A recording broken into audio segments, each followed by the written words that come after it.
अच्छा एक बात बताइए, हम अपने बच्चों को क्यों पढ़ा लिखा रहे हैं? क्यों उनकी पढ़ाई लिखाई पे इतना खर्चा कर रहे हैं? उन्हें महंगे से महंगे स्कूल में भेजते हैं, अच्छी से अच्छी कोचिंग लगवाते हैं, फिर उनकी कॉपी किताबों का खर्चा, उनकी ड्रेस का खर्चा और भी कई सारे खर्चे। हम क्यों कर रहे हैं ये सब? जवाब बिल्कुल ऑब्वियस है ना, साफ बात है, ताकि वो पढ़ लिख कर कुछ लायक बन सके, ताकि जब वो बड़े हो जाएं तो जिम्मेदार और समझदार इंसान बन सके, इस समाज में अपनी जगह बना सके और सम्मान के साथ अपनी जीविका कमा सके, अपनी रोजी रोटी कमा सके। इसीलिए तो करते हैं ना हम ये सब। इसीलिए हम अपने बच्चों को बेहतर से बेहतर एजुकेशन दिलाने की कोशिश करते हैं। पर यहाँ एक बात मैं आपसे जोड़ना चाहता हूँ, आपके बच्चे की अच्छी एजुकेशन यकीनन आपके और आपके बच्चे के लिए जरूरी है, पर उससे भी ज्यादा जरूरी समाज और देश के लिए है। देखिए कैसे, अगर आपका बच्चा सही मायने में एजुकेटेड हो जाएगा तो वो जिंदगी में सही फैसले लेगा, वो सही नौकरी करेगा, सही काम करेगा और एक अच्छा जीवन जिएगा। जब एक अच्छा जीवन जिएगा तो मन से शांत रहेगा, वो फिर गुस्सैल नहीं होगा, चिड़चिड़ा नहीं होगा, वो फालतू के झंझट में नहीं पड़ेगा, वो फिर बाहर मार्केट में किसी से छोटी सी बात हो जाने पर उसे गाली नहीं देने लगेगा, वो जरा जरा सी बात पर किसी से झगड़ा नहीं करने लगेगा। और सही मायने में एजुकेटेड बच्चा सिगरेट नहीं पिएगा, शराब नहीं पिएगा, गुटखा नहीं खाएगा और अपने आसपास कूड़ा फैलाकर उसे गंदा नहीं करेगा, अपने शहर को, अपने कस्बे को इसे गंदा नहीं करेगा। और इससे भी बड़ी बात, वो लड़कियों से सम्मान से बात करेगा, उन्हें घूरेगा नहीं, उन्हें असुरक्षित महसूस नहीं कराएगा। ये सब बातें एक बेहतर समाज के लिए जरूरी होती हैं। अगर हम सब अपने बच्चों को बेहतर बनाएंगे तो धीरे धीरे पूरा समाज बेहतर हो जाएगा। फिर इस समाज में रहने में आपको भी अच्छा लगेगा, हमको भी और बाकी सबको भी। इसलिए मैं कह रहा हूँ कि आपके बच्चे की अच्छी एजुकेशन सिर्फ आपके लिए नहीं बल्कि पूरे समाज के लिए जरूरी होती है। तो आपके एक मन में एक सवाल आ सकता है, तो क्या एजुकेशन इन बातों की गारंटी देता है क्या? तो मैं कहता हूँ हाँ बिल्कुल देता है। पर उससे पहले एक बात आपको समझनी है, एजुकेशन और लिटरेसी में फर्क होता है। लिटरेसी माने साक्षर होना, माने हर वो व्यक्ति जो पढ़ा लिखा है, जिसके पास डिग्री है, वो लिटरेट होता है, साक्षर होता है। पर वो एजुकेटेड भी है, इस बात की गारंटी नहीं है। एजुकेटेड होना लिटरेट होने से कहीं गहरी बात होती है। तो फिर ये एजुकेशन कहाँ से मिलती है, कहाँ से आती है एजुकेशन? कहीं और से नहीं, वहीं से जहाँ आपका बच्चा पढ़ने जाता है, स्कूल और कॉलेज में, वहीं से आती है जो आपका बच्चा पढ़ता है। किताबें, स्कूल की किताबों में वो सब कुछ है जो एक बच्चे को बेहतर इंसान में बदल सकता है, जो एक बेहतर समाज बना सकता है, बशर्ते उन किताबों को सही से पढ़ा और पढ़ाया जाए। उन किताबों में वो सब कुछ है, स्कूल के सिलेबस में, किताबों में कोई कमी नहीं है। तो फिर कमी कहाँ है? स्कूल में जो बच्चे पढ़ रहे हैं या कॉलेजों में जो बच्चे पढ़ रहे हैं, अमूमन ये देखने में आ रहा है वो लिटरेट तो हो रहे हैं पर एजुकेटेड नहीं हो रहे हैं। क्या दिक्कत रह जाती है? जब किताबें भी हैं, पढ़ने वाले बच्चे भी हैं, तो फिर कमी कहाँ पर है? कमी है बेहतर टीचर्स की। ठीक है ना, इस बात को आप भली भांति समझते होंगे। तो मैं यहाँ अपनी तरफ से यही कोशिश कर रहा हूँ इस कमी को पूरा करने की। तो मैं यहाँ एपॉकी क्लासेस की, जो हमारी जो ऑफलाइन ऑफलाइन क्लासेस चलती हैं, तो उसमें हम क्लास 5 से क्लास 10 तक के बच्चों को साइंस, सोशल साइंस और मैथमेटिक्स जैसे सब्जेक्ट्स पढ़ाते हैं। अब सुनने में तो ये कुछ भी खास नहीं है, ये स्कूल के सब इम्पोर्टेंट सब्जेक्ट्स होते हैं जो लगभग हर टीचर पढ़ाता है। पर अलग है इनको पढ़ाने का तरीका। देखिए एक कमाल की बात होती है कि बच्चा क्लास 10th में पहुंच जाता है और उसे ये भी नहीं पता होता है कि हवा कैसे चलती है, बारिश कैसे होती है, बिजली कैसे कड़कती है, हाँ दिन और रात होते ही क्यों है, हमें सर्दी क्यों लगती है, गर्मी क्यों लगती है, कोहरा क्यों होता है, क्यों एक साल में 365 दिन ही होते हैं, क्यों हर चौथे साल फरवरी में 29 दिन हो जाते हैं, जिससे टोटल कुल मिला के 366 दिन का साल हो जाता है। क्यों होता है ये सब? और जरूरी बात, सूरज में गर्मी बनती कैसे है, रोशनी कैसे बनती है, बिजली होती ही क्या है, कोई भी लाउड स्पीकर जो होता है वो आवाज कैसे करता है? ये बहुत छोटी छोटी सी चीजें हैं। आजकल इंटरनेट, बच्चे को ये नहीं पता होता इंटरनेट काम कैसे करता है। दिन भर फोन में लगे रहते हैं लेकिन उन्हें नहीं पता होता है कि इस फोन में सिग्नल कैसे आ रहे हैं, ब्लूटूथ टेक्नोलॉजी क्या है, कैसे काम कर रही है। ये कोई बहुत रिसर्च लेवल के सवाल नहीं है, ये बहुत बेसिक सवाल है जो क्लास 10th तक पहुंचने वाले बच्चे को मालूम होने चाहिए। पर रियलिटी क्या है कि बच्चे को इन चीजों की समझ नहीं होती है।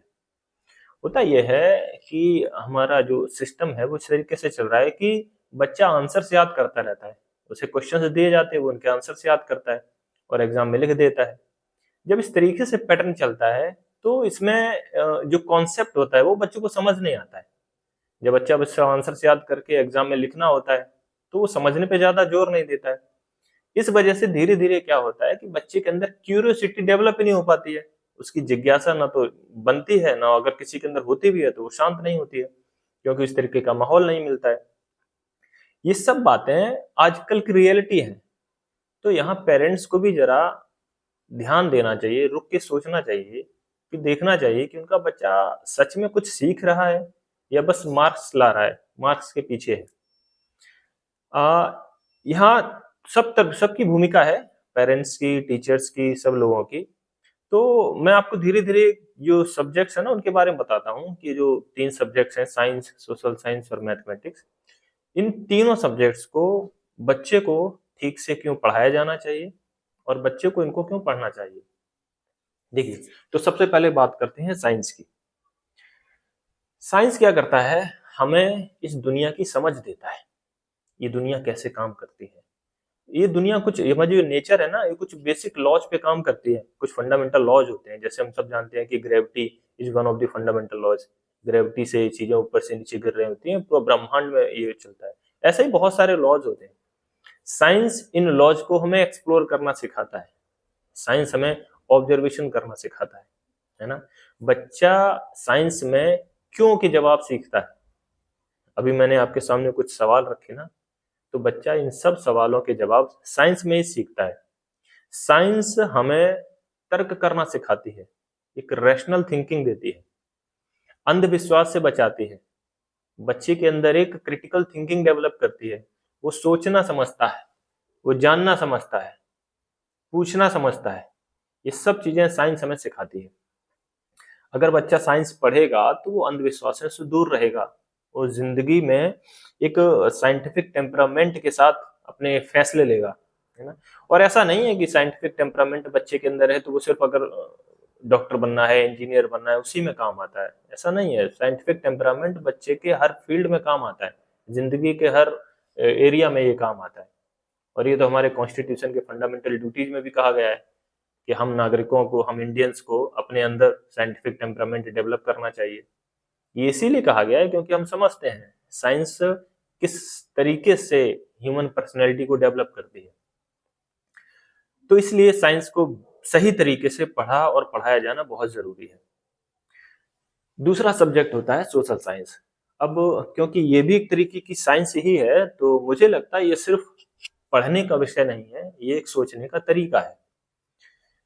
यही वो विषय है जिसमें बच्चा सीखता है कि परिवार क्या होता है, समाज क्या होता है, ये सरकार क्या होती है, पैसा कैसे काम करता है। ये सब बातें बच्चा सोशल साइंस में सीखता है।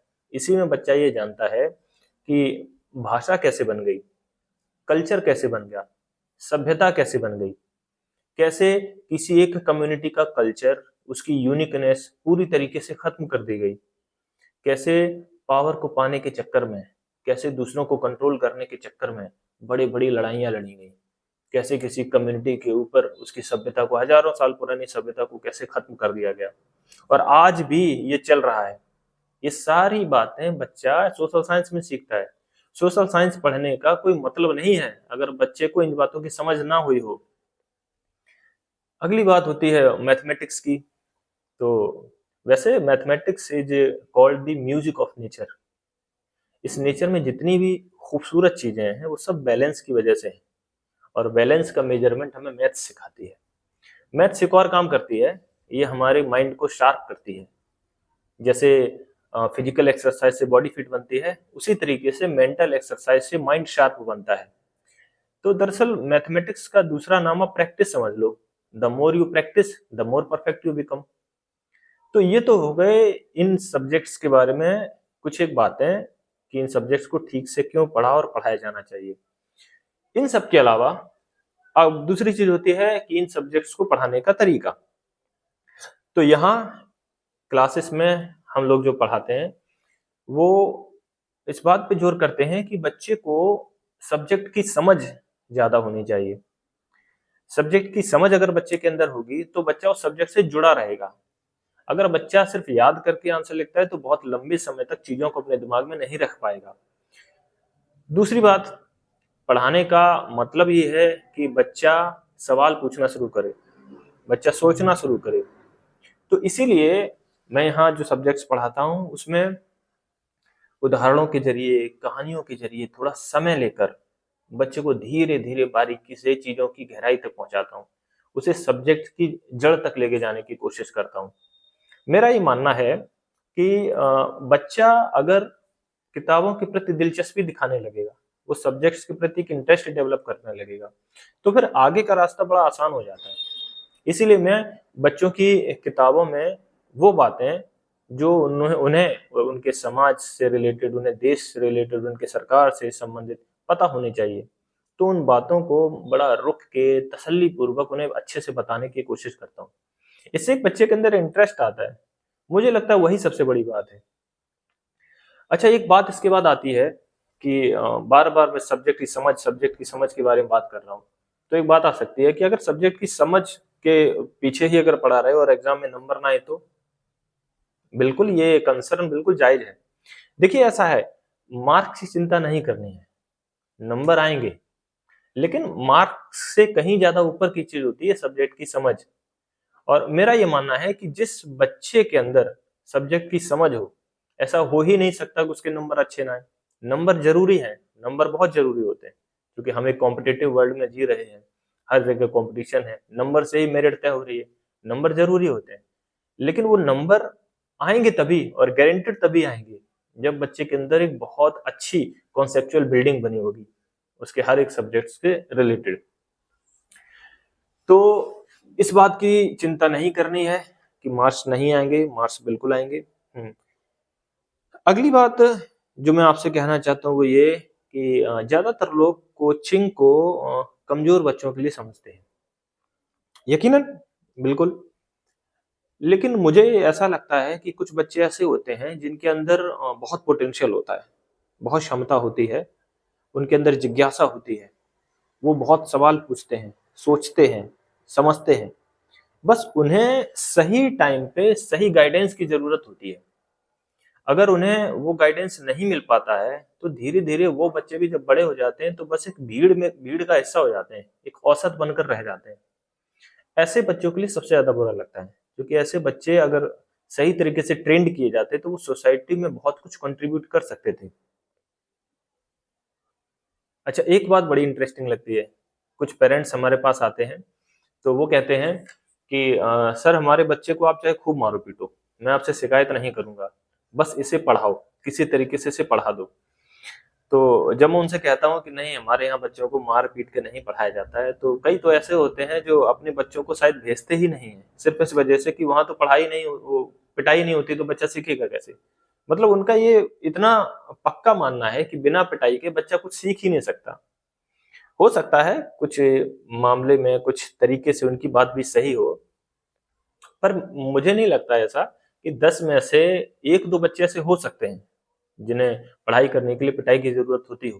पर 8 या 9 बच्चे ऐसे होते हैं जिन्हें पिटाई की ज़रूरत होती ही नहीं है। दरअसल पढ़ाई करने के लिए पिटाई नहीं ज़रूरत होती है। पढ़ाई कराने के लिए ज़रूरत होती है प्यार, सम्मान और भरोसे की। जब वो 10 में से 8-9 बच्चों को ये लगता है कि उनके सीखने की इज़्ज़त की जा रही है, उन्हें समझा जा रहा है, उन्हें भरोसा दिया जा रहा है, उन्हें प्रोत्साहित किया जा रहा है, तो वो अपने आप से मेहनत करने लगते हैं और इससे आगे का रास्ता बिल्कुल और स्मूथ होता चला जाता है।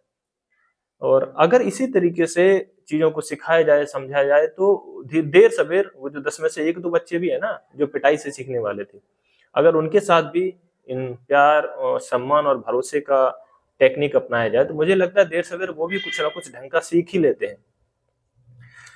एक आखिरी बात और मैं आपसे कहना चाहता हूँ, वो ये कि एजुकेशन पे खर्चा करने में कंजूसी नहीं करनी चाहिए। नहीं, मुझे मालूम है कि आप कंजूसी नहीं कर रहे हैं, आप अपनी क्षमता से कहीं ज़्यादा खर्च कर रहे हैं। बस एक छोटा-सा काम और कीजिए, आप अपने घर में ना एक लाइब्रेरी बनाइए। उसमें बढ़िया-बढ़िया किताबें रखिए। और हो सके तो एक छोटी-सी साइंटिफिक लैब जैसी कुछ तैयार कर लीजिए, जिससे कुछ उसमें माइक्रोस्कोप छोटी-सी, कुछ ग्लास लाइट्स, कुछ बीकर्स, कुछ ऐसी एक्टिविटीज़ जो बच्चा साइंस की घर पे करता रहे। देखिए होता क्या है कि बच्चा फ़ोन में इसलिए लगा रहता है क्योंकि उसके पास इंटरेस्टिंग कुछ है नहीं करने को, और टाइम और एनर्जी की तो उनके पास कमी नहीं है। तो फिर ऐसे में वो क्या करें? तो ऐसे में हमारी ये ज़िम्मेदारी बनती है, टीचर्स की भी और पेरेंट्स की खासकर ज़िम्मेदारी बनती है कि बच्चों को कुछ इंटरेस्टिंग मुहैया कराएँ। वो तभी हो सकता है जब हम अपने घर में एक माहौल बनाएँगे। तो एक छोटी-सी लाइब्रेरी बनाइए, उसमें ढेर सारी किताबें लेके आइए। इस बात में कंजूसी मत करिए कि किताबें जो हमारे सिलेबस की हैं बस वही बच्चे को खरीद के देनी है। कुछ और इंटरेस्टिंग किताबें बताइए, रखिए। जब बच्चा इनके पास जाएगा, किताबों में दिलचस्पी दिखाएगा, तो अपने आप एक इंटरेस्ट डेवलप होता जाएगा। फिर बस उसे एक गाइडेंस की ज़रूरत होती है, तो वो हम प्रोवाइड करेंगे। देखिए, कुल मिलाकर कहने की बात ये है कि घर में जब तक लर्निंग का एक माहौल नहीं बनेगा, तब तक बच्चे का कुछ भी बेहतरीन कर पाना लगभग असंभव है। और ये खासकर उन बच्चों के लिए बहुत ज़्यादा है, जो बच्चे बहुत हुनरमंद हैं। अगर उन्हें इस तरीके से सपोर्ट नहीं किया गया, तो मालूम क्या होगा कि स्कूल में तो वो बच्चे तूफ़ान की तरह आते हैं, और जब स्कूल या कॉलेज से बाहर निकलते हैं, तो फिर पता नहीं समाज के किस कोने में छुप जाते हैं। ऐसा ना हो, इसलिए हमें अभी से इस बात को सीरियसली थोड़ा सोचना पड़ेगा, इस पे काम करना पड़ेगा। तो चलिए, ये कुछ इम्पोर्टेंट बातें थी जो मुझे लगता है आप पेरेंट्स के साथ मुझे शेयर करनी चाहिए। तो अगर आपको ये बातें अच्छी लगी हों, तो अपने परिचित लोगों में भी इस वीडियो को शेयर कर दीजिए। धन्यवाद।